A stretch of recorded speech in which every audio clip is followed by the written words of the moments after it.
And the next person we're going to introduce is someone who hardly needs any introduction.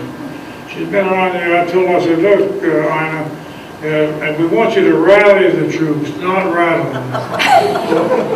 Ina Laborde is an old friend of mine, came from Marksville. That's where I come from. That's why I'm here. I'm here pro bono. I'm not getting anything for this except the satisfaction of knowing that if it hadn't been for Huey P. Hospital, I probably wouldn't know 1/4 of the people I know. And most of you are in that category too. The friends that you knew, the ones that are deceased, and the ones that are going to be deceased. But in any event, I know the board has worked with the union for many years. It's a union for the benefit of civil servants. Just a little background, when I started LSU in 1954, Bob Kinnan was elected governor, and he brought into play civil service. Before that time, it was a spoils system. But Bob Kinnan brought it in 1954 to ensure that people who were competent and qualified would not be bull-rayed just because of some friendship or something like that. There had to be a good cause to terminate you. So Bob Kinnan was that guy. And ever since then, we've had civil service. And it's good for two reasons. One, it protects the hard-working employee who does his job. And two, it keeps people who are able to do their work on the job so that you're not always having to retrain somebody because if you let somebody go just for the heck of it.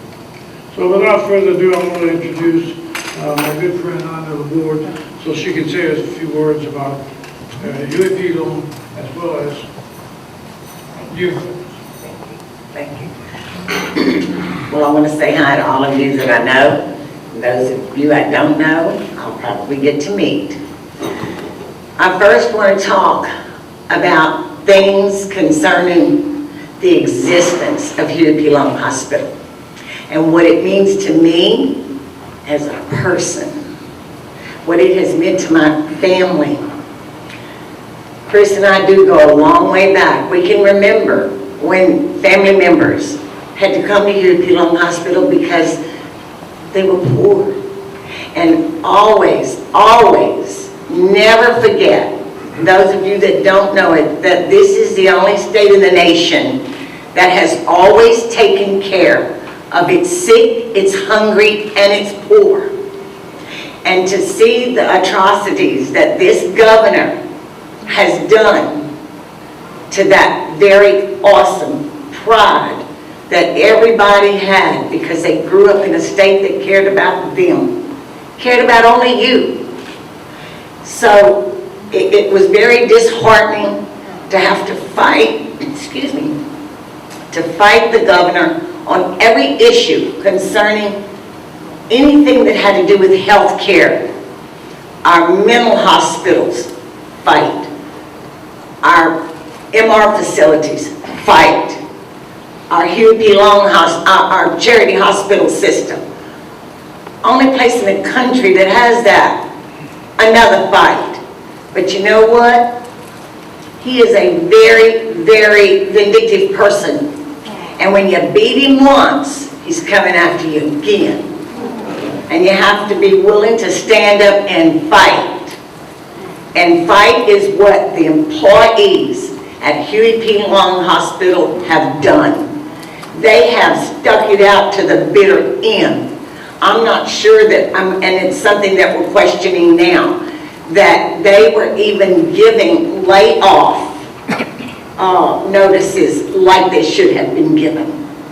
So there again, therein lies a problem when nobody's willing to listen.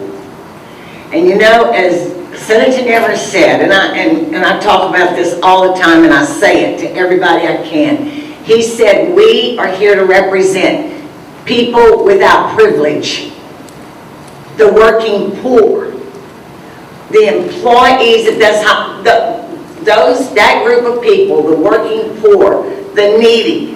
They don't care how old that facility is. They could care less.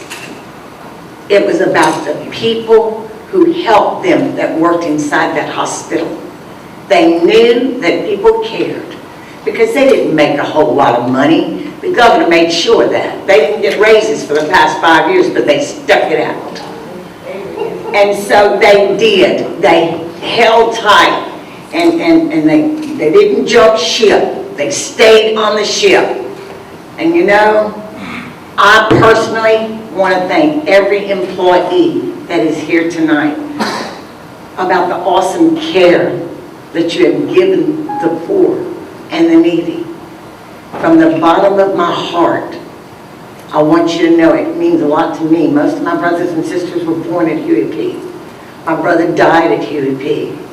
And I got to tell you, he got care that was second to none.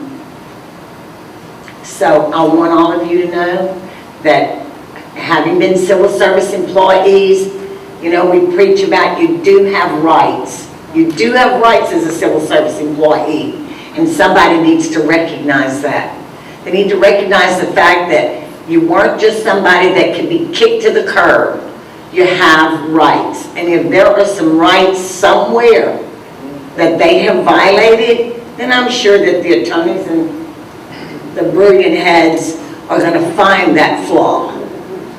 But I do want you to know that every civil service employee does have a right.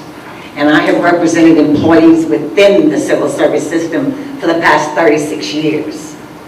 So, matter of fact, Huey P. Long is one of the facilities I've represented for 36 years.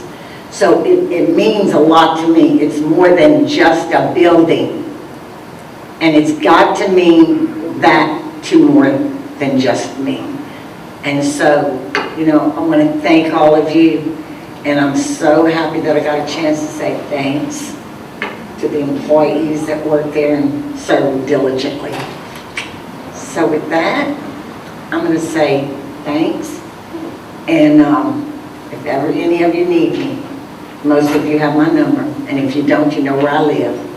So thanks again.